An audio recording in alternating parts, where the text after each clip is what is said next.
Philip. Our seventh story this evening is Saving Grace by Sophie Flynn.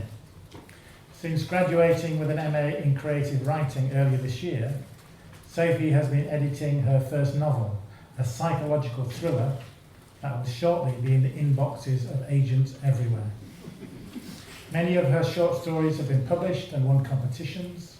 Sophie lives in Morton-in-Marsh, and this is her second time with us. So please welcome to read Saving Grace, Sophie Flynn.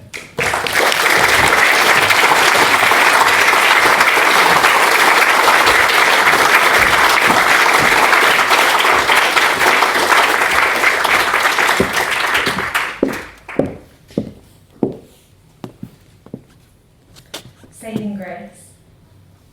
My best friend likes to think she saved my life. You can hear it in her voice whenever she tells the story, which she tells often, all the bloody time. Grace did used to be married. Clara often starts with this line at dinner parties to show that I wasn't always alone. She'll accompany it with a bittersweet glance in my direction from under the curls of her fringe, then add, but things didn't quite, there's always a pause here, work out. She's in a much better place now, aren't you, Gracie? If we're sat within touching distance, she'll smile and reach for my hand, give it a good solid squeeze. Sometimes I say yes, sometimes I say nothing. I found it makes very little difference. We're just glad Clara was there to help, some will say.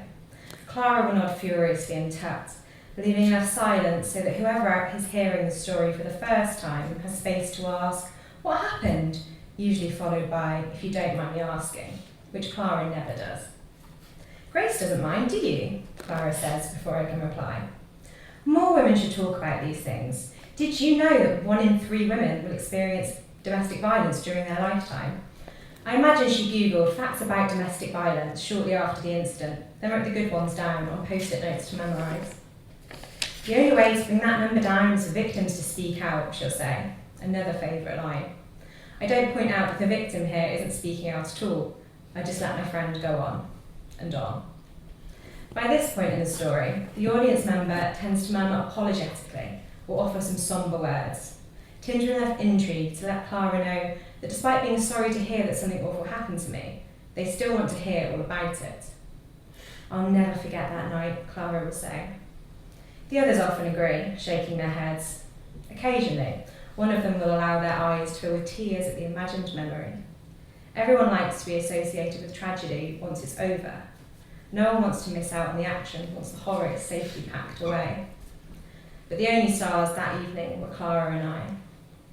She begins, Grace's husband Jake was Gareth's best friend, so it made the whole thing all the more awful. As if the only awful thing about the situation was that her poor hubby lost his mate. On the occasions that he's present, Gareth will remain mute throughout the story, loyal to the end, the opposite to Clara in every way. She'll usually then say, I often think if I'd only known sooner, I could have done something. I always hold my tongue here, because the first time I told Clara the truth, what she actually said was, I'm sorry, Grace, but I just don't believe Jake would ever do that. But Clara knows a good story is a series of edits, and this line does not make the cut. Moving it up a notch, she will look wide-eyed at her audience and tell them that it's common in these situations that women don't feel they can just come forward and tell the truth. It's such a shame. Fortunately for Grace, luck intervened. That night, Jake had been out for hours drinking. I'd left the house in a mess, waiting for his reaction. I felt brave at first, sat amongst the wreck I'd made, but when I heard him stumble in, I felt my bravery disappear. I hid beneath the false security of the duvet until he found me and dragged me out. The fight that night was no worse than all the others, his words no more bitter and hate-filled, his punches no less painful, but this time I made myself feel it all, knew I'd have to recall every tiny detail. When he tired out, I pulled my body up and stood. He snarled. This was usually the time for me to lie in a ball on the floor until he decided it was over. But I had a job to do.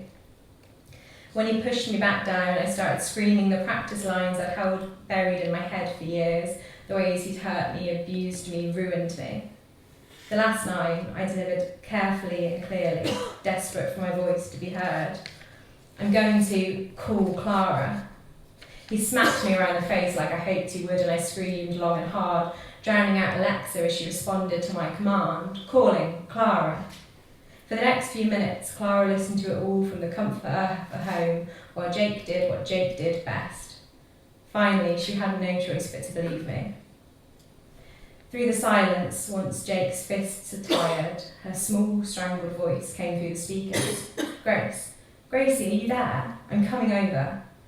I laughed like a banshee, the wail ringing out in the kitchen, bouncing from the shiny chrome kettle to the blood-speckled tiles. At last I had my witness. Jake dived for the speaker and cut the call. He knew it was too late. Finally, he'd been found out. There'd been no lie he could tell to cover his tracks this time. Not after Clara, who loved nothing more than a shocking story she could star in, got up to testify. Not after she delighted in telling the world how an accidental call gave her the chance to save her best friend's life. But the story that never gets told, the only one that's true, is that I saved myself. But that doesn't matter. The point of the story remains the same. I'm saved. Now, as I sit and listen to Clara spin delicate lines of detail into my story, I sip my wine and silently rub the spot on my jaw where the bruises used to live. Then I get up and leave.